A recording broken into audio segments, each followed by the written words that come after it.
मांगत तुलसीदास कर जोरे, बसहूँ राम सिय मानस मोरे। तुलसीदास जी आज राम नाम की महिमा बता रहे हैं। राम की नहीं, राम नाम की। ध्यान से सुनिएगा, समझिएगा। राम से भी बड़ा राम का नाम। प्रायः ये बात सुनी होगी, किंतु आज तुलसीदास जी के माध्यम से इस बात की बहुत सुंदर प्रस्तुति की जाएगी। आखिर कैसे राम से बड़ा है राम का नाम? बड़ी बेबूझ बात लगती है ना,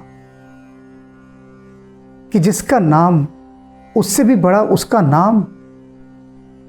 ये रहस्य है क्या? इस रहस्य से पर्दा हटा रहे हैं तुलसीदास। वैसे रहस्य से कभी पर्दा नहीं हटता, सदा पर्दा रहता ही है। ये सिर्फ कहने के लिए बात है कि पर्दा हटा रहे हैं, अन्यथा रहस्य तो सदा सदा से पर्दे में ही रहता है। बेपर्दा कभी नहीं होता रहस्य। प्रिय राम नाम ते जाहिन रामो। तुलसीदास जी कहते हैं कि राम से भी अधिक प्रिय राम का नाम है भक्तों को। यदि एक विकल्प दे दिया जाए, ये राम है और ये राम का नाम है, और राम ही स्वयं आ जाएं सामने। तुलसीदास जी तो कह रहे हैं कि राम स्वयं आपके सामने आ जाएं और कहें कि दोनों में से एक को चुन लो, या मेरे नाम को या मुझे, तो किसे चुनेंगे? तो तुलसीदास जी कहते हैं जो राम का भक्त है ना, वह राम को तो दूर से कर देगा राम राम, कि जी नहीं, आप नहीं चाहिए, हमें तो आपका नाम चाहिए। और राम नाम को चुनेगा। ऐसी महिमा। राम को छोड़ देगा, राम राम कर देगा राम को कि धन्यवाद, आपने ये हमें विकल्प सुझाया, ऑफर दिया कितना बड़ा, कि मुझे चुनो या मेरे नाम को चुनो। तो भक्त क्या करेगा? राम के नाम को चुन लेगा, क्योंकि नाम की महिमा है। नाम की महिमा, और नाम की महिमा का तो गुणगान सभी संतों ने किया, सभी धर्मों ने किया। नाम की ऐसी महिमा है, नाम के सिमरन की। तो राम से भी ऊंचा राम का नाम, ऐसी बात वह भक्त कहेगा और राम के नाम को चुन लेगा। ताको भलो कठिन कलिकाल हूं आदि मध्य परिणामों। कहते हैं और जो नाम को चुनेगा उसका हर काल में भला है, आदि में भी, मध्य में भी और अंत में भी। हर काल में, भूत भविष्य वर्तमान सभी कालों में उसका भला है। उसका अहित कभी हो ही नहीं सकता, क्योंकि नाम की शक्ति, नाम की संपदा सदा उसके साथ चलती है, सदा साथ। ये कभी नहीं समाप्त होती। मीराबाई ने कहा है ना, पायो जी मैं तो राम रतन धन पायो। ये जो राम नाम रूपी रतन का धन मुझे मिल गया है, इसकी बात ही निराली है। हर काल में इससे भला है। सकुचित समुझ नाम महिमा, मद लोभ मोह को कामो। कहते कितनी बड़ी महिमा है इसकी, ये जान लो।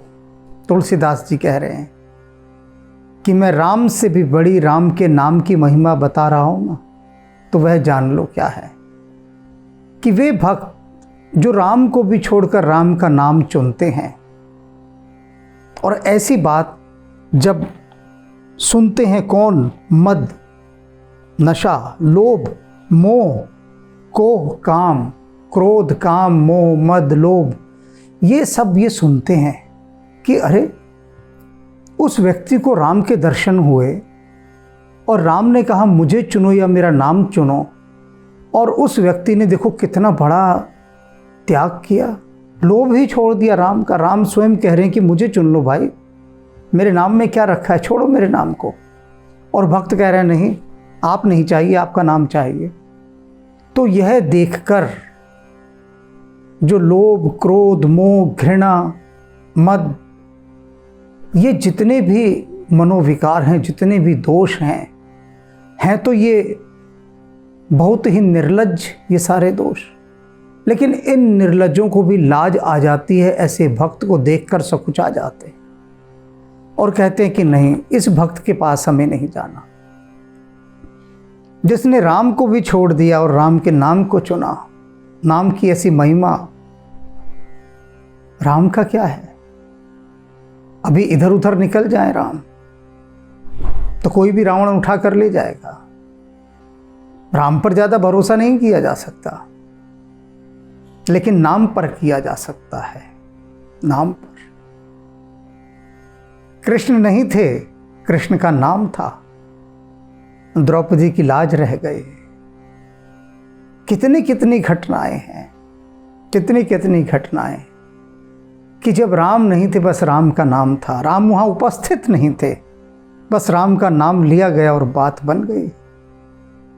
तो ऐसे जिनके पास नाम की संपदा है, उनके पास जाने से ईर्ष्या, क्रोध, लोभ, घृणा, द्वेष, अहंकार, ये सब शर्माते हैं, लजाते हैं। देख लो मीराबाई को, देख लो कबीर साहब को, देख लो रैदास को, देख लो कितने भक्त हैं, लंबी कतार है। सूरदास को देख लो, कहां तक गिनाऊं।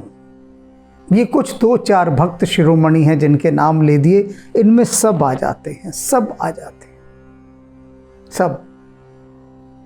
इनको कहीं छू पाया क्रोध, लोभ, ईर्ष्या, द्वेष। मैंने तो कथा सुनी है कि रैदास बैठे थे, अपना गांठ रहे हैं जूते, तो भगवान परीक्षा लेने आए और रैदास से कहते हैं कि ये चकमक का पत्थर है। तो रैदास पूछते हैं किस काम आता है।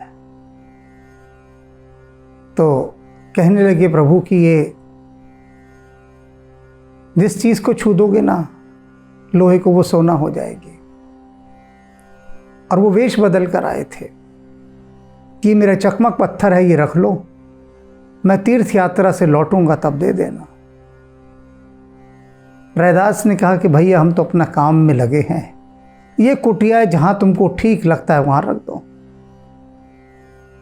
तो जो वेश बदल कर भगवान आए थे, उन्होंने रैदास को दिखाते हुए कहा देखो हम यहां रख रहे हैं चकमक पत्थर, और इस चकमक पत्थर से जिस लोहे को तुम छू दोगे वही सोना हो जाएगा। रैदास अपना नाम सिमरन में लगे जूते बनाते रहे। महीनों बीत गए। महीनों के बाद वही ब्राह्मण लौटा वहां पर। प्रभु स्वयं थे, वेश बदल कर आए थे। कहते हैं रैदास से कि हमारा वो चकमक पत्थर। रैदास कहते हैं कि कौन सा पत्थर? चकमक नहीं, पारस पत्थर। पारस पत्थर। कि कौन सा पारस पत्थर? ब्राह्मण कहने लगा अरे वाह, तुम तो भैया एकदम बदल ही गए, भूल ही गए कि हम पारस पत्थर तुमको देकर गए थे। कहाँ है वो पारस पत्थर? रैदास ने कहा भैया हमें तो तुमने कोई पारस पत्थर नहीं दिया और ना हमें कुछ ध्यान है। वो ब्राह्मण बोला भाई ये तो तुम गड़बड़ कर रहे हो। रैदास कहते हैं तुमने क्या हमारे हाथों में दिया था पारस पत्थर जिसकी तुम बात कर रहे हो? वो ब्राह्मण बोला नहीं, हमने तुम्हारे हाथों में नहीं दिया। तो रैदास कहते हैं फिर? वे बोले हमने तुम्हारी कुटिया में रखा था, तुम्हारे सामने ही। रैदास ने कहा जहां रखा था भैया वहीं होगा, देख लो। और ब्राह्मण ने उसी जगह जहां पत्थर रखा था निकाला और देखा, उसे तो रैदास ने छुआ तक नहीं, छुआ तक नहीं। तो तब कहते हैं कि पूछा प्रभु से, प्रभु ने रैदास से कि इतना महिमावान पारस पत्थर, तुम चाहते तो इससे क्या क्या सोना बना सकते थे। रैदास ने कोई उत्तर नहीं दिया, अपने काम में लगे रहे, नाम में लगे रहे।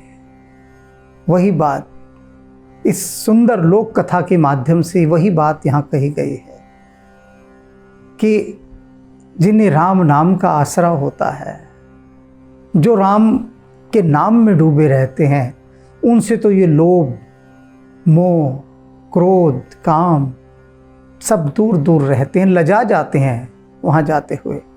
अब देखो लोभ को कितनी लज्जा आई वहाँ पर। लोभ घुसा ही नहीं रैदास की कुटिया में, घुसा ही नहीं, दूर ही दूर रहा लोभ।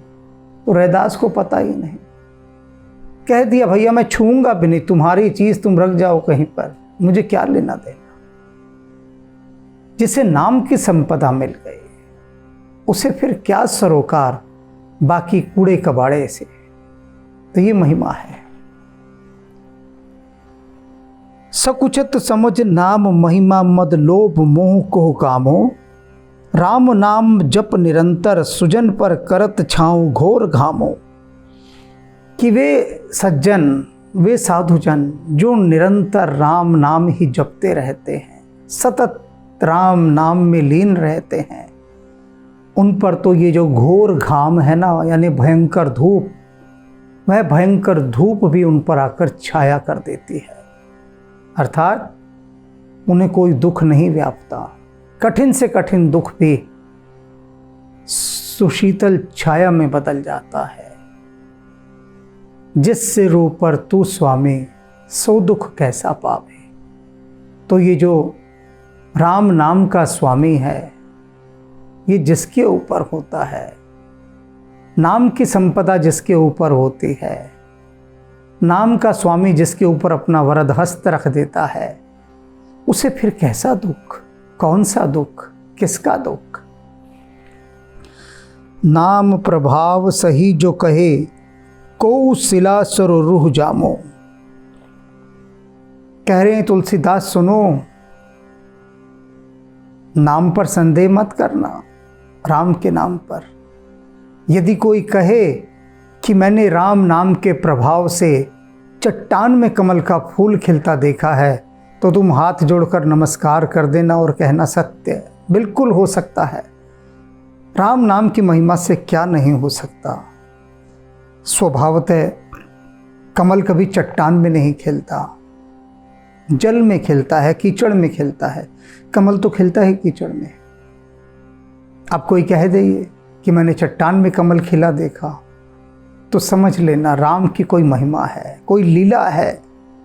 ये राम नाम की ही महिमा है कि वो वहां पर खिल गया। कभी उस पर संदेह मत करना। जो सुन सुमिर भाग भाजन भई सुकृतशील भील भामो। कहते हैं देखो, वह जो भीलनी थी शबरी, उसने सिर्फ क्या किया, राम नाम का सुमिरन किया, सुना और भजा उसे। कुछ नहीं करती थी वो। राम कैसे होंगे उसे क्या पता, कभी देखा ही नहीं। बस नाम था उसके पास, तो एक नाम की संपदा थी, राम का नाम, और उसी राम के नाम को वो सुमिरन करती रहती थी। कोई उस काल में व्हाट्सएप तो था नहीं कि चारों तरफ मीडिया से राम की फोटो में सर्कुलेट हो रही है चारों तरफ। ऐसा तो कुछ साधन था नहीं। संपर्क के साधन होते ही नहीं थे, ना के बराबर थे। बस यूं ही साधुओं की टोलियों से अपने गुरु से उसने राम का नाम सुना था। अपने गुरु मतंग ऋषि से राम का नाम सुना और बस उस नाम में ही लवलीन हो गई। और होने के बाद क्या हुआ, उस जैसी पवित्रात्मा, पुण्यात्मा भला और कौन कहाई, कौन कहाई। शबरी परम पवित्र पुनीता कहलाई। किससे? इस नाम की महिमा से। वाल्मीक अजामिल के कछ हुतों साधन सामो। कहते हैं कि बताओ वाल्मीक और अजामिल कौन सी साधनाएं की थे इन्होंने। इनका इतिहास पढ़ लो। इतिहास पढ़ोगे तो पाओगे कि भैया यहाँ तो पुण्य का, धर्म का, परमार्थ का एक कण भी नहीं है, अंश भी नहीं है। साधना तपस्या की तो बात ही छोड़ दो, भलमनसाहत ही नहीं यहाँ तो। कौन सा पुण्य किया था, लेकिन उल्टे पलटे नाम महात्म, गुणजन जीत ललामो। लेकिन क्या हुआ, उल्टा पुल्टा राम नाम जैसे भी जप कर, वाल्मीकि तो मरा मरा जप कर पार निकल गए। तो जैसे भी उल्टा सीधा राम नाम जपा, उसके सहारे क्या हुआ कि जैसे जैसे कौड़ियों के भाव हीरे खरीद लिए हों, इतने सस्ते में हीरे खरीद लिए हों। ये राम नाम रूपी हीरा पायो जी, मैं तो राम रतन धन पायो। अजामिल ने, वाल्मीकि ने हीरे खरीद लिए, कौड़ियों के भाव, कोई साधना नहीं, कुछ नहीं, और सीधा राम नाम रूपी हीरा पा लिया। राम ते अधिक नाम करतब, जेह किए नगर गत गामो। कि राम से अधिक तो राम के नाम की महिमा है। और कैसी महिमा है, जो ग्रामीणों को भी नागर बना देती है। नागर से ही नागरिक बना है। नागर माने सयाना, चतुर, होशियार, पढ़ा लिखा, एजुकेटेड। और ग्रामीण माने जो अभी असभ्य है, अनपढ़ है। असभ्यों को भी राम का नाम सभ्य बना देता है। कालिदास मूर्ख शिरोमणि माने जाते थे। कालिदास वे थे कि जिस शाखा पर बैठ रहे थे उसी को काट रहे थे। तो राजा के दरबारियों ने कहा कि इससे बड़ा मूर्ख तो संसार में कोई मिल ही नहीं सकता। मूर्ख शिरोमणि, इतना तो अच्छे से अच्छे मूर्ख को भी पता होता है कि भाई जिस टहनी पर तुम बैठे हो उसी को अगर उस सिरे से काटोगे कि कटने के बाद तुम भी टहनी के साथ नीचे गिरो, उसे उतनी समझ ही नहीं। तो मूर्ख शिरोमणि, ऐसे मूर्ख को खोजा राज दरबारियों ने। और वही कालिदास, जिन्हें दरबारियों ने मूर्ख शिरोमणि कहा था, आज सारा संसार कालिदास की पूजा करता है कि सरस्वती पुत्र कालिदास। कबीर साहब, मसी कागद छूहो नहीं, कलम गही नहीं हाथ। कहते हैं मसी कागज छूहो नहीं, स्याही और कागज इनको तो छुआ ही तक नहीं। कलम गही नहीं हाथ, कलम भी कभी हाथों से नहीं पकड़ी। अनपढ़ एकदम, न लिखना आता न पढ़ना आता।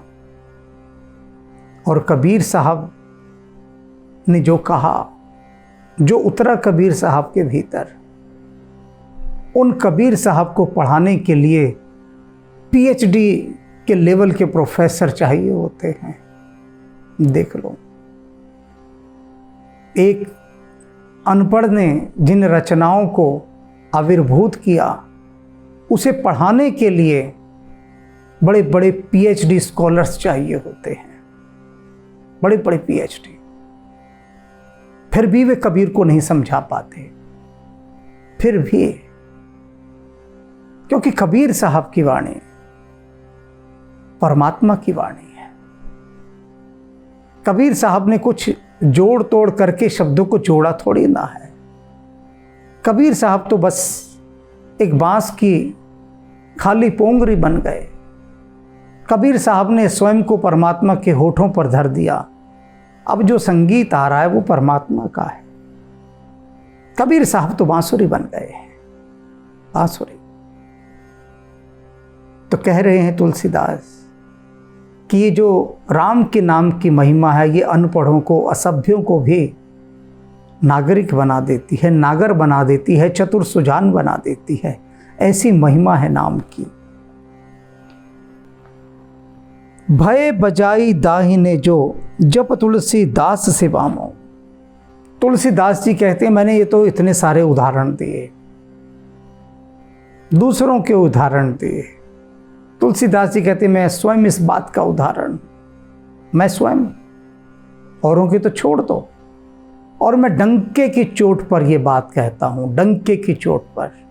तुलसीदास जी कह रहे हैं, जब तुलसीदास से वामो। ये तुलसीदास जैसा वाम, वाम मानी विपरीत, उल्टा, उल्टी खोपड़ी, उल्टी बुद्धि, भट बुद्धि, तुलसीदास जैसा विषय वासनाओं में उलझा हुआ जब इस नाम की महिमा से कहाँ पहुंच सकता है, कहाँ से कहाँ।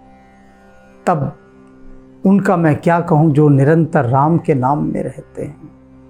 अपना भी उदाहरण दे रहे हैं कि कहीं को ये कह दे कि तुलसीदास जी आप तो सुनी सुनाई बात कह रहे हैं, ये कबीर साहब की, मीरा की, रैदास की और न जाने कितनों की बातें, वाल्मीकि की, अजामिल की, ये तो सुनी सुनाई बातें हैं। तुलसीदास जी कह रहे हैं कि नहीं, मुझसे बड़ा पतित, अधम, अज्ञानी, मूढ़ और कौन होगा।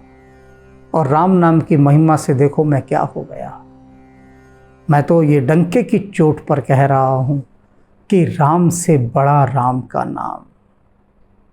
राम राम। मूर्ति मारुति नंदन सकल मंगल मूल निकंदन मंगल मूर्ति मारुति नंदन पवन तनय संतन हितकारी हृदय विराजत अवध बिहारी मंगल मूर्ति मारुति नंदन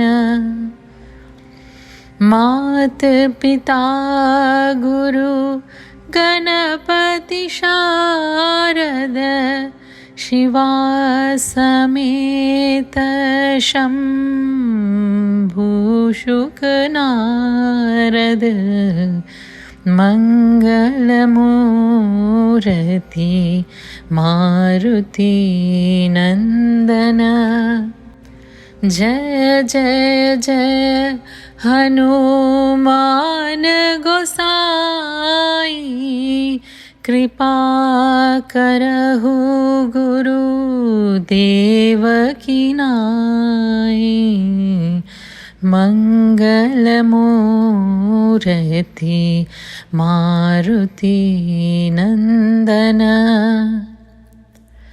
बंदहो राम लखन वैदेही